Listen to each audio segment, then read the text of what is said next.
Bonjour à tous, bonjour à toutes. Je suis Claire Breton, j'ai 36 ans et je suis la cofondatrice d'Underdog qui fait du gros électroménager reconditionné. Aujourd'hui, on n'est pas ici pour parler gros électroménager, on est ici pour parler du progrès. Pour vous parler du progrès, je vais vous raconter l'histoire d'un petit garçon. Ce petit garçon, il naît le 3 janvier 1963 dans un village. Il est l'aîné d'une famille d'agriculteurs. Ce petit garçon, il va connaître la précarité sans le savoir. Une bouillotte comme unique chauffage, des oranges comme seul cadeau à Noël, une marche de 3 km chaque matin pour rejoindre les bancs de l'école. Ce petit garçon, il va même rater les cours tous les mois de juin pour aider sa famille à faire les foins. Ce petit garçon, il avait un rêve tout simple, celui de devenir maçon. Pourtant, à 11 ans, on va lui dire d'arrêter l'école puisque sa famille a besoin d'aide sur l'exploitation. En 2023, ce petit garçon n'est plus si petit. Je lui tiens la main. Je m'y accroche même. Je le regarde avec douceur, comme si c'était mon jeune fils. Il faut dire qu'il est si faible, décharné après 2 ans de lutte acharnée face au cancer. Je suis dans sa chambre, assis sur son lit sur lequel je sautais lorsque j'étais gamine. Lui est en face de moi, allongé dans son lit médicalisé, les yeux fermés. Son souffle est court, un liquide noir sort de sa bouche, mais il est toujours là. Alors je lui parle. Je lui rappelle nos souvenirs, je l'assomme de « je t'aime » et je lui répète qu'il a été le meilleur des pères. Parce que oui, c'est papa. Il gémit. Je lui demande s'il veut plus de morphine. Dans un ultime effort, il me presse la main. C'est notre nom de code pour dire non. Il veut rester avec moi, conscient, à refaire sa vie avant de la quitter. Alors je continue. On navigue dans son enfance, dans ses voyages.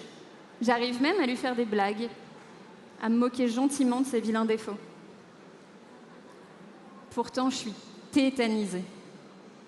Je redoute ce moment, le moment où son souffle ne sera plus, où sa main va se raidir. J'aimerais garder l'empreinte de sa paume dans la mienne pour toujours. On connaît la fin qui nous attend, cette voie sans issue. On l'a acceptée, bas les masques. On ne lutte plus. Ces heures ont été les seules de ma vie où j'ai accepté d'être, tout simplement. Où j'ai arrêté d'avancer, de faire. Où ma présence était plus importante que mes actions. J'ai été avec lui dans son dernier voyage, au cœur de ses vulnérabilités. J'ai appris que face à la mort, le mouvement ne signifiait rien. J'ai appris que parfois, une main serrée peut être le plus précieux. J'ai découvert qu'en acceptant ses peurs, on rejoint l'autre réellement. Et ce mot vulnérabilité, je l'ai appris ce jour-là, le jour où tout s'effondre. Alors, quelques semaines après son décès, j'ai décidé de faire une pause. J'ai décidé d'affronter ces vulnérabilités, mes vulnérabilités. J'ai décidé de regarder mes peurs en face, de les affronter. Alors je suis allée parler à cette jeune fille qui n'était jamais choisie en cours de sport à l'école.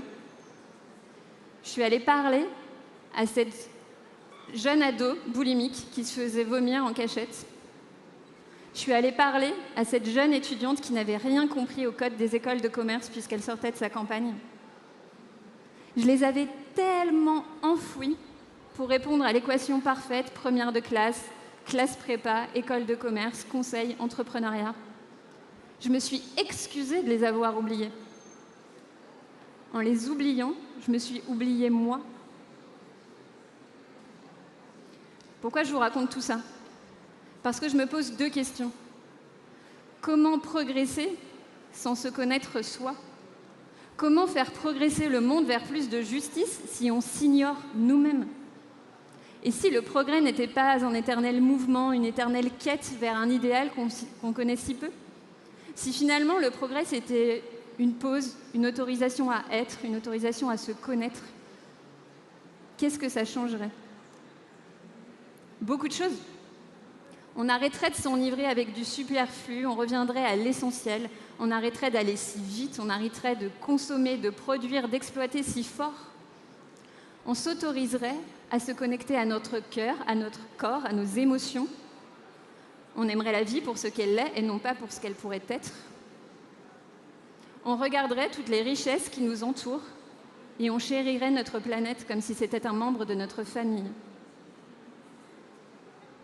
Et vous, dans tout ça, vous êtes des entrepreneurs, des hommes et des femmes d'affaires, des dirigeantes et des dirigeants.